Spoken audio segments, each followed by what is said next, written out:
fait, le principe du concours, c'est que on a des objectifs, par exemple, en prenant très concrètement les objectifs de mise en avant de produits dans les magasins.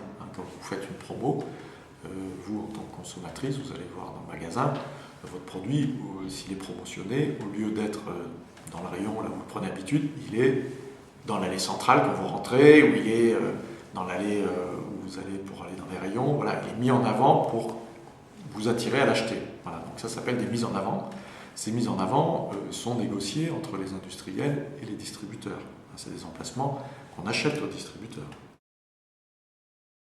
Donc à chaque fois qu'il y a une opération, on a pour objectif d'aller mettre dans le plus de magasins possible notre produit en mise en avant. D'accord ?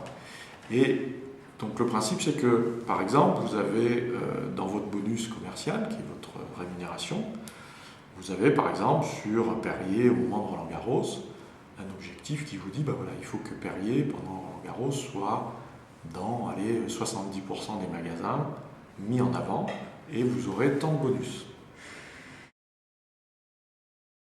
Sauf que, dans le même temps, on leur dit aussi, vous avez un concours, toujours sur Perrier pendant Roland-Garros, qui fait que si vous allez au-delà de ces 70% de taux de mise en avant dans vos magasins, vous pouvez, si vous êtes la première région ou la deuxième région à dépasser ce taux, avoir un voyage.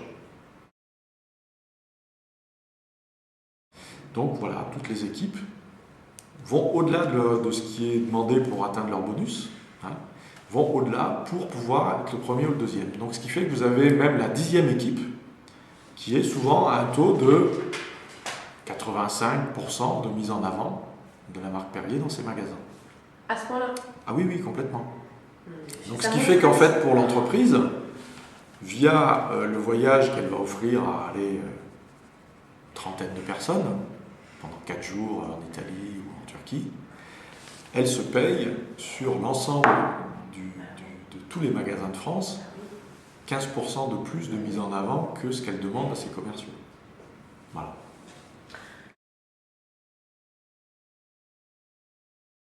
Après, les conséquences peuvent être effectivement embêtantes dans le sens où à un moment donné, ça se traduit par effectivement une masse de travail concrète en magasin et que, oui, il y a des moments où, pour arriver à de tels résultats, effectivement, ils n'ont plus du tout le recul sur les conditions de travail et notamment sur les conditions de sécurité. Oui, très clairement, il y a des salariés, des commerciaux qui en arrivent sur des périodes à aller dans des magasins pour monter des opérations jusqu'à 21h, 22h, 23h le soir et qui redémarrent le lendemain matin dans un autre magasin à 5h pour mettre en place une autre opération ou faire une réimplantation de rayon parce qu'on a aussi d'autres objectifs à côté. Voilà.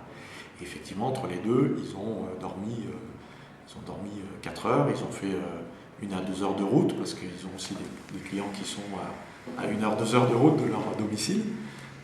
Bon, ils peuvent dormir aussi à l'hôtel sur place, mais bon, du coup, ils ne rentrent pas chez eux. Enfin bon, ouais, il y en a qui en arrivent là.